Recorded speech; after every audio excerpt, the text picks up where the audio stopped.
नागपुरातील universal multipurpose society या NGO मध्ये घडलेल्या विनयभंग प्रकरणाच्या तपासाला आता वेग आलाय। पोलिसांनी या प्रकरणी संबंधित एनजीओला मिळत असलेल्या फंडिंगवरती लक्ष केंद्रित केलंय। शिवाय एनजीओचे कार्यालयामधील सगळे मोबाईल फोन्स, लॅपटॉप, डेस्कटॉप, संगणक, सीसीटीव्ही आणि त्यांचा डीव्हीआर अशा सगळ्याच उपकरणांचा फॉरेन्सिक तपास देखील पोलिसांकडून केला जाणार असल्याची माहिती ही सध्या समोर येते।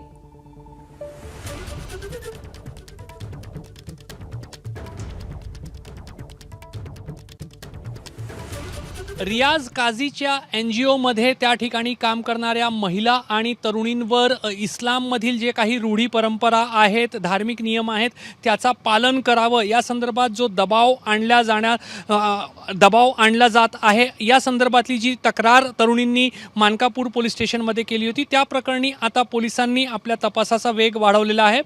रियाज काझीला अटक करण्यात आली असून त्याची सखोल चौकशी जी आहे ती पोलीस अधिकारी करतच आहे। सोबतच या प्रकरणी जो युनिव्हर्सल मल्टीपर्पज सोसायटीचा एनजीओचं कार्यालय आहे, त्या ठिकाणी असलेले जे काही विविध डिजिटल डिव्हाइस आहे, ज्याच्यामध्ये मोबाईल आहेत, लॅपटॉप असतील, विविध संगणक असतील, सीसीटीव्ही फुटेज आणि त्याचा डीव्हीआर असेल, तो सर्व पोलिसांकडून हस्तगत केला जाणार आहे आणि त्याचा फॉरेन्सिक तपास जो आहे तो केला जाणार आहे। सोबतच युनिव्हर्सल मल्टीपर्पज सोसायटी हा जो एनजीओ आहे तो खरोखर रजिस्टर्ड आहे का, त्याची धर्मादाय आयुक्तांकडे नोंदणी आहे का, याची चौकशी जी आहे ती पोलीस करणार आहे। त्या संदर्भात धर्मादाय आयुक्तांकडे पत्र पाठवून त्याची माहिती जी आहे ती मागितली जात आहे आणि या प्रकरणामध्ये तक्रारकर्त्या महिला किंवा तरुणी वाढतात का, याकडे पोलिसांचं लक्ष आहे।